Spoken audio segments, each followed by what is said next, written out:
सभी साधु संतों ने इस दास का सच्चा है। जैसा कि मैंने पिछले वीडियो में आत्मज्ञान के बारे में बातचीत की, एक आत्मज्ञान एक लंबा चौड़ा सब्जेक्ट है। इसके होने पर क्या होता है, कैसे ये प्राप्त किया जा सकता है,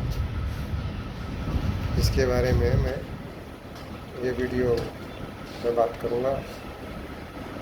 आत्मज्ञान स्वयं को जानने की प्रक्रिया है। ये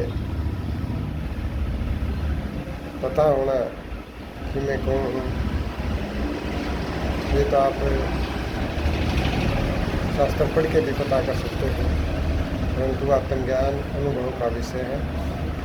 जब अनुभूत हो जाए कि मैं शुद्ध चेतना हूँ और शुद्ध चेतना में ठहराव बने, उस ठहराव का नाम आत्मज्ञान है। आत्मज्ञान प्राप्त करने के लिए किसी शास्त्र पढ़ने की जरूरत नहीं है। मैं पिछले वीडियो में बताया, न किसी और व्यवस्था से आता है। ये जब होता है तो साधु जब अपने आप से विचित हो जाता है, उसके बाद वो सबका हो जाता है। वो सभी धर्मों को समान रूप से आदर करेगा, क्योंकि धर्म तो ये विचार हैं। तो साधु विचारों से परे हो जाता है। विचारों से परे होकर के अपने आप को शुद्ध चेतना में अनुभूत करता है कि मैं शुद्ध चेतना हूँ।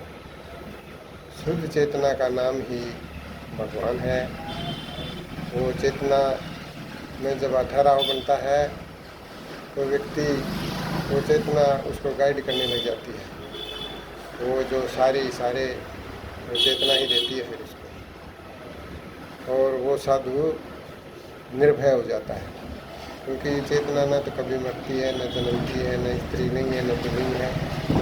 वो विश्वास के साथ आगे बढ़ता है और सभी धर्मों को समान समझता है।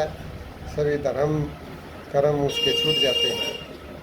सभी में शुद्ध चेतना का रूप ही देखता है कि ये भी मेरे जैसा है। इससे प्रेम बढ़ता है। प्रेम ही परमात्मा है। जब आप साधु प्रेम में हो जाता है, प्रेम में अपने आप को मिटाना होता है, सारी आइडेंटिटी मिट करके जिसको प्रेम करता है वही बच जाता है। प्रेम का कोई अंत नहीं है, वो शाश्वत है। इसी को दिव्य प्रेम कहते हैं। और सारे सिस्टम उसके शरीर के बंद हो जाते हैं। ये अवस्था शरीर मन संकल्प विकल्प यादाश्त से परे होती है। ये अवस्था तभी बनती है जब आदमी अंदर से खाली हो जाता है। जैसे बचपन में हम पैदा हुए थे, उस टाइम पे हमारे अंदर कोई ज्ञान नहीं था। हम वो बचपन का रूप हमारे लिए अगर याद करोगे तो निज स्वरूप है। और निज स्वरूप में जाने के लिए वो बचपन वाला स्वरूप हमें होना पड़ेगा। इसी निज स्वरूप को संतों ने सार शब्द कहा है। धन्यवाद।